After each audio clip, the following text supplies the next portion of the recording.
You probably thought your computer was frozen, didn't you? No, I was just waiting. I noticed that on my end for this program, it does like a 3, 2, 1, and then we get to talk and you get to watch and everything. I noticed like if I go and wait for it to go beep beep, like go ahead and start, it doesn't pick up there. It does it a few seconds later, and you miss all the funny antics of me. All right, I'm probably not that funny, but I think I'm doing my own like podcast where nobody listens. No, all right, let's do this. I apologize. I want to get back upstairs and show you physical wiring. We're going to do physical wiring next week. We're going to actually, I'm going to pull out some wire strippers. We're going to wire up an outlet right here and at the table or something. I don't know. We'll figure it out. But the slideshows are good because it just gives you a nice overview. So we've talked about where the electricity comes from as far as a power plant comes, in the grid. We talked about how it goes from the power plant through the lines, through a substation, then to a transformer out at the end of, wherever your power pole is, then to your house, and whether it enters in via the ground or a mast or an aerial to the meter base, and then from there into your house. Once it gets in your house, this is where we're at. So, hey, we already talked about this. Let's talk about something else. Okay, immediately from the meter base, it's going to enter into what's known as a service panel. The service panel is what then is going to distribute it throughout your house. So it's got to enter in this panel first, and then from there, it goes to, from a big wire, essentially, 3 big wires, to then individual outlets and everything else in your house. So this is a great picture. Here it has the Weatherhead. Excuse me. I don't know if it's allergies or what, but all of a sudden it's like tickling my throat the last couple of days. No, I don't have the COVID thing. Um, so in this picture here is a great, you've already seen this in the previous slideshow. Weatherhead comes down to the meter base. Notice there is an actual grounding rod. In fact, modern services will have 2 of those now. And then immediately from the meter base, it goes to a service panel, whether it's in your basement, wherever the service panel is, it's going to go, the wire will then go from there to there. Then it distributes it through your house. So let's talk about the service panel. They go by a lot of different names. You may hear, grandma say, "Oh, go to the fuse box or the breaker box or the breaker panel." Put your feet up on the Davenport. There's a term you probably haven't even heard before. Look that one up. Um, so all these terms are the same thing. We're talking about a service panel, and I put down you got 2 choices. You really don't have 2 choices anymore. Um, there was for a little while you had 2 choices, but now no, nobody has the other one. I mean, now. So here's what you need to know. Let me see where this. Okay, we're gonna go back one. Oops. So here's what you need to know. Whether you go with a fuse or a breaker box, we're gonna talk about the differences in a minute. They all were invented to do one thing, and that is protect your house from an electrical fire. I keep looking at myself. I need to look at the camera. You're here, not there. Still getting used to this. So they all do the same thing, and that is protect your house from electrical fire. The idea being that, okay, you're in the bathroom in the morning, and next thing you know, you got your curling iron running, your blow dryer running, your straightener running, your electric shaver running, the space heater running, the towel warmer. You're obviously got way too many things plugged into one outlet. And you notice that all of a sudden the lights and everything in the room go on. You go, what the? Oh, I tripped a breaker or I blew a fuse. And I'm thinking back to my grandma's house. Oh, blew a fuse. Oh, blew a fuse. What's really, and people get annoyed by that and they say, oh, this is dumb. What's really happening is you're trying to take and pull more electricity through that wire than what that wire is rated for. Luckily, your service panel, whether it's a fuse or a breaker, is rated for a certain maximum, and either the fuse burns out or the breaker trips and it shuts everything down. Because had it have continued, that wire in your wall would have started getting hotter and hotter to the point where then the insulation melts off and you have a fire inside your wall. It's actually protecting your house from fire. That is the first thing it's doing. So that's a good thing. Remember we talked about electricity being like water in a pipe. What's really happening is you're trying to take and put more and more, pull more and more and more water out of that pipe and push more and more and more, and it can't hold it. The pipe's going to explode. In the sense of the wire, you're trying to do the same, but it's going to catch on fire. So I put down you got two options. You really don't have two options. The fuse box, it's still out there.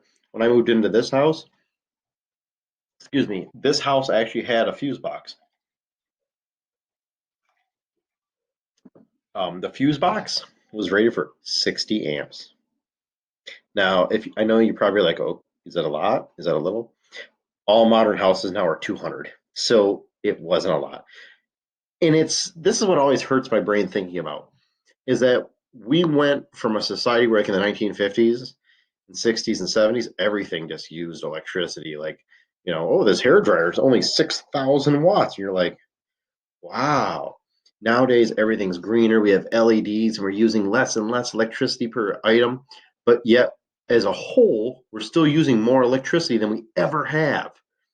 So it's kind of weird. We went from having only a few appliances that used a lot of electricity to now having many, many appliances that use a little bit of electricity, but either way, it's still a lot.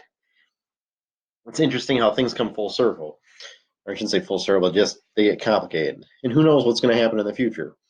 So the fuse box, it's the oldest form of circuit protection. Here's how it works. The wire in those fuses, there's a little tiny filament. It's almost like a light bulb. But that little tiny wire is much smaller than the diameter or gauge of the wire that it's protecting. So therefore, that little tiny wire is going to burn up faster than the thicker wire in your wall, therefore protecting the wire in the wall. They're reliable. They work great. They're not as responsive as modern breaker panels. So a breaker panel, you're going to hear the click and it's going to switch off. You got to figure the fuse actually has to heat up that little wire and it has to get hotter and hotter to the point where it burns. It takes a little bit. They're not as fast. Fuses come in all shapes and sizes. I've seen stick fuses. You can probably think of fuses in a car, possibly. Little tiny, tiny fuses, 12-volt fuses and automotive and so forth. But for house fuses, you're going to see a picture of it here. They look like little tiny screw-in light bulbs. And they're not expensive. They're like 50 cents or so a piece. But think about it. If you pop one once a month, it adds up pretty quick. So there's some fuses, and these are the light bulb style. Like if you were to unscrew this, it actually looks like a light bulb base. And it, allows electricity to come in, go through those little tiny, you can see the little tiny wires inside of it. They're clear for a reason, because when they burn out, they turn black on the inside because you vaporize that wire. And they're labeled, there's a 20 watt, a 25 watt, or not watt, to be amp. What's interesting with this picture here of this old box is notice nothing's the same. You got you got a 15, a 25, a 30, a 15, and then that glass one, that's probably an original that never is blown because it's probably something that just, it's not a bathroom or anything. It's probably just a living room where you're not going to put a lot of power out of it, or maybe a bedroom, or it could just be for lights. But the fact that these are all different numbers tells me that they probably have upgraded the panel. And notice what I said, we're going to come back to that. So here's a combination, kind of a hybrid. This has fuses, but also has the modern switches for for the main. So a little bit of kind of like a half breed. Breaker box, also known as a circuit box or circuit breaker box. All modern houses will have this. Don't even think that there's still, there may be some type of fuse boxes still out there for some things in industrial applications with three-phase and so forth, but still, in the house, it's going to be a breaker box. They've been around since the late 50s into the 60s. They're faster to respond to those overloads than fuses. They're also cheap. I just bought a whole bunch of breakers for the bathroom edition we did, the bedroom edition we did, and upstairs, which hasn't been hooked up yet. Like $3 a piece. They're cheap. If you get a GFI breaker, they're like 30, but just buy the GFI outlets. I'm not endorsing any brands. I got to put my disclaimer out there, but I'm going to tell you, just buy a Square D. If you go and buy one for your own house, the brand is called Square D. Why do I tell you to buy a Square D? Because I can go to any hardware store in the state of Michigan, and you know what brand they're going to have? They're going to have Square D. It's like the Chevy, or the Ford of electrical parts. Like you can find them anywhere. They're just plentiful. The other thing I can tell you is a personal story from our metal shop. About the third year I was teaching, we had a major electrical incident where the bus bar up above actually took, and the three hots that were in there somehow two of them crossed, and it literally rained down sparks, and it was like, whoa. Uh, Blew out three 100 amp fuses like it was nothing. So long story short, that bus bar was broke. They had to replace it. They found a replacement bus bar in the old wood shop in the high school and said, hey, we can switch them around. The problem was the circuit boxes, because each machine has its own shutoff with fuses in it, those didn't match up to the old one. So they actually said, hey, it's a Square D bus bar. They called Square D. Square D said, let me get back to you. They called later that day and said, hey, we went through the microfiche. It's that film where you'd use a viewfinder and sit there, and we found that brand, or that model or whatever bus bar. We can make you brand new breaker boxes for this cost. Are you interested? Sure. They cranked us out 20 new electrical boxes, and it wasn't cheap, but I mean, it's cheaper than buying a new bus bar on top of it. And I was amazed because this is a national company. They could have been like, that stinks. Buy the new great, whatever model bus bar. Nope, they'll make us ones to fit it. They shipped them out, and it was all done within like a week and a half or something. It was awesome. Again, good company to work with. But yeah, Square D, they're everywhere. There's other brands out there, Simmons and so forth. Hey, look at that. That is a really, really nice wiring job. Look how nice and clean the wires are coming down. My jobs aren't that clean. Typically, I'll run, if mine come in, each one of these wires right here, these blacks and reds represent a line, whether it's for a light or whatever, an outlet. These bigger guys are probably a dryer or stove. Mine will come in. I have them looped down. I put a little bit of a loop because I'm always thinking, somehow water got in there, but I don't know why it would. But this is a very clean job here. Notice the wires in the back there, the whites, those are all neutrals, and the grounds over here. Everything looks really good there. Okay. There's the actual panel cover on. So question is, what size do I buy? Just get a 200 amp service. I don't even think they'll let you put anything less than 200 amps anymore. They do have 100 amp boxes for like barns and garages, but just put a 200 amp in. Nobody's ever said I have too many options for electricity. So one of the things too, there's single pole, double pole breakers. Yep, yeah. We'll come back to that. Here's one thing you should know. Let's look back here for a second. If this is, let's say, a 100 amp panel, and every single one of these, even these little mini ones, are 15 amps, you add all those up, it's way over 100 amps. Well, McMullen, why is it they would allow, if this is made for 100 amps, why would they allow so that more than that can happen? You still have a main breaker up here that's rated for that 100 amps. In the event that by some miracle, every one of your outlets is, evidently you're trying to build a Frankenstein, because there's no reason you'd ever have maximum power being pulled from every single run and circuit at the same time. But in the event you did, that bad boy would kick over. So with that being said, you can put as many breakers on as you want. You will never flip them all at the same time. Or even if you're flipping this, you probably got like 8 jacuzzis, 6 saunas, and 18 hair dryers running. Like, you'd have to really, really be pushing it. Couple things. So this thing here, if you were to take the cover off in your own home, it's live. You touch any of this, guess what's going to happen? See my hand right now? I'm waving bye-bye because it's all electrified. These lugs right here, they're electrified.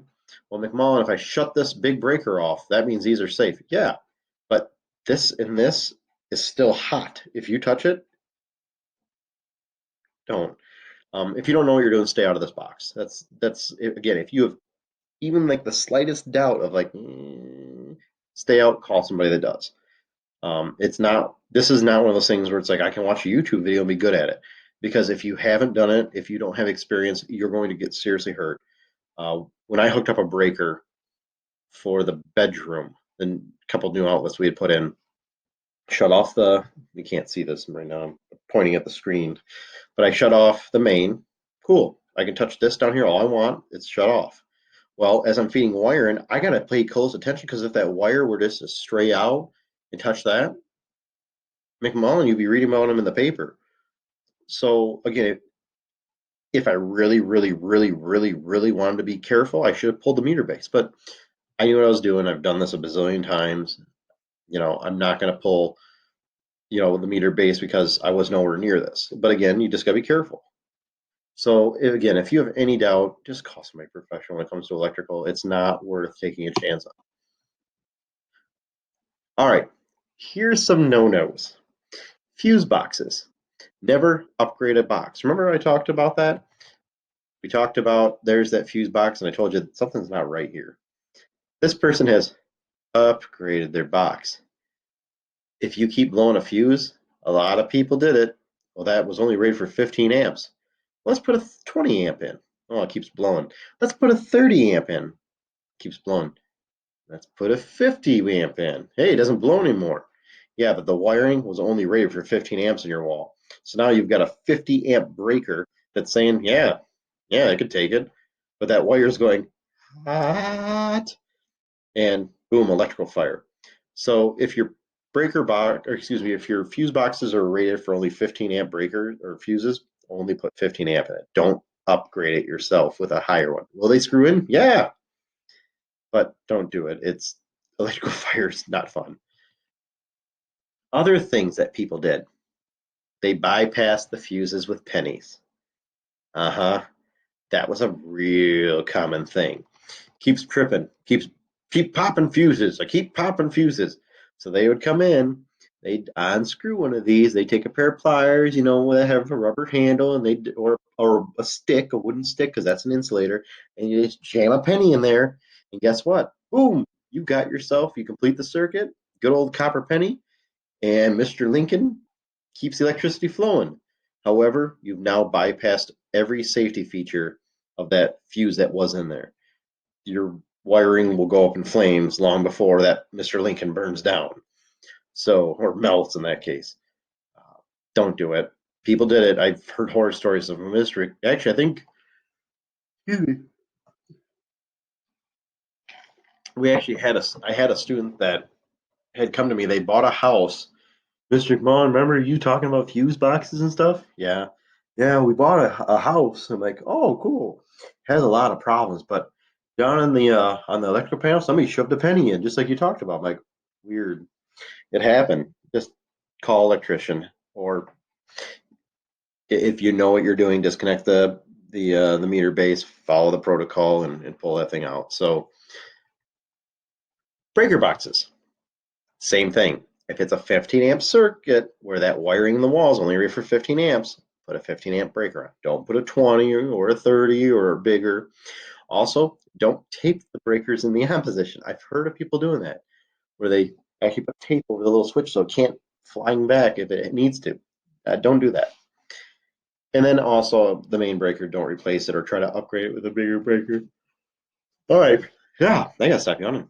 So I put down for today, but for the rest of this week, remember you only have 1 week to work on these assignments.